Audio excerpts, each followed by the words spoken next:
leuweung. Ya. Kesukaan Dayang Sumi adalah meninun. Ninun teh naon?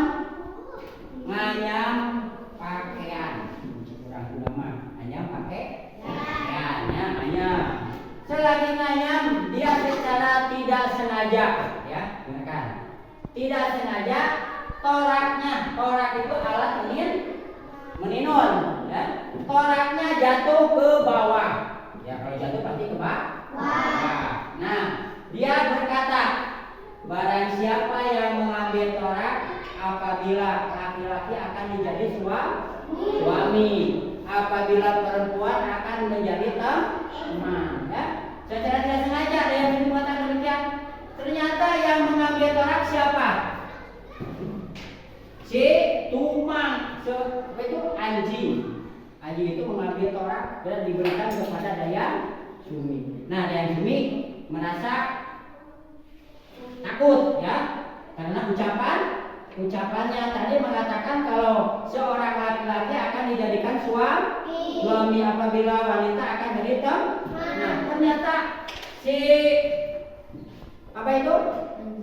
anjingnya, si Tumangnya laki-laki, maka dialah menjadi suami daripada Dayang Sumi. Nah, setelah lama-kelamaan Dayang Sumi melahirkan seorang anak, ya, seorang anak yang diberi nama si Sangkuriang, ya, si Sangkuriang. Nah, Sangkuriang dibesarkan oleh Dayang Sumi di hutan, ya, di hutan dibesarkan oleh Dayang Sumi. Lama-kelamaan, nah, Sangkuriang menyuruh Dayang Sumi menyuruh Sangkuriang untuk berburu ke hutan, ya, berburu ke hutan dengan siapa?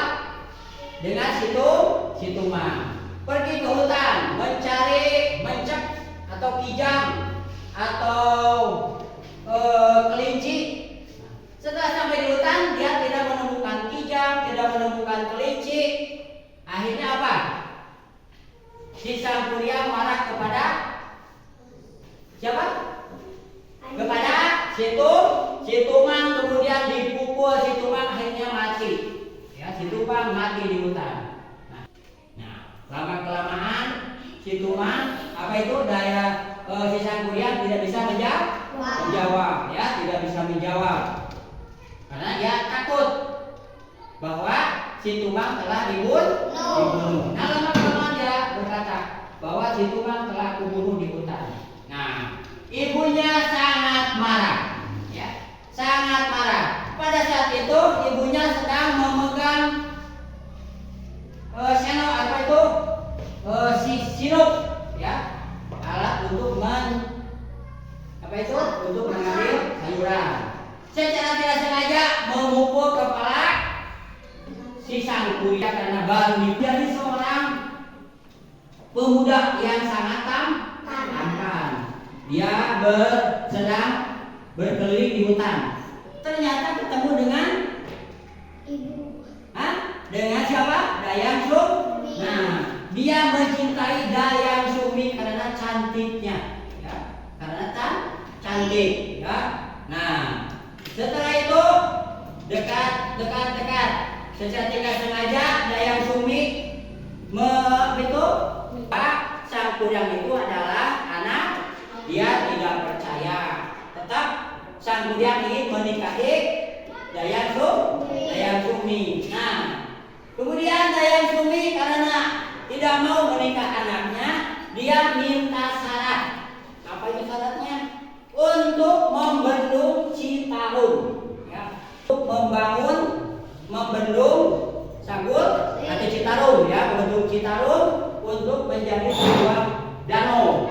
Ya, karena banyaknya di debit sedang membangun. Kemudian Sangkuriang pergi ke hutan. Dia memotong kayu yang sangat besar untuk dibuat perahu. Nah, setelah ketahuan oleh Dayang Sumi bahwa betul Sangkuriang akan membangun dan dilihat sedang jin sedang membangun, sudah lantunkan atau memukul bisung. Di sana sudah Pak. Kemudian banyak ayam yang bersuara, ya.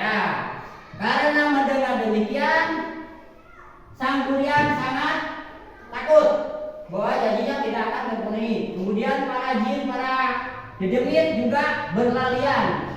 Dia sangka sudah terjadi pagi hari. Nah, setelah itu Sang Kuryang menemui Dayang Sumi dan marah kepada Dayang Sumi, dan akhirnya perahu yang dia buat di Tajong akhirnya menjadi apa?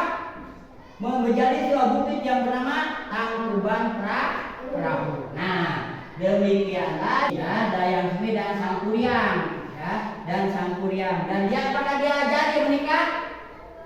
Tidak. Karena apa? Karena Dayang Sumi itu adalah ibunya sendiri, walaupun Sang Kuryang tidak mengaku, karena Sang Kuryang sangat mencintai Dayang Sumi. Kemudian yang dibunuh Situmang. Karena itu Situmang itu adalah ayahnya daripada Sang Kuryang. Karena dia tidak tahu ya ceritanya bahwa Sang Kuryang itu punya bapak yang bernama apa? Bapaknya Situmang, bukan yang Situmang, karena dia pada waktu tadi si barang siapa perahu yang ditendang oleh siapa tadi? Oleh Sang Kuryang. Karena apa? Karena tidak menjadi atau tidak mendapati janji daripada Dayang Sumi, mana ditajong perahunya dan sekarang menjadi Tangkuban Perahu. Itu cerita Sang Kuryang dan Dayang Sumi. Demikianlah cerita itu supaya kita mengingat ya, mengingat bahwa di kota Bandung Barat punya cerita atau legenda yang bernama Sang Kuryang.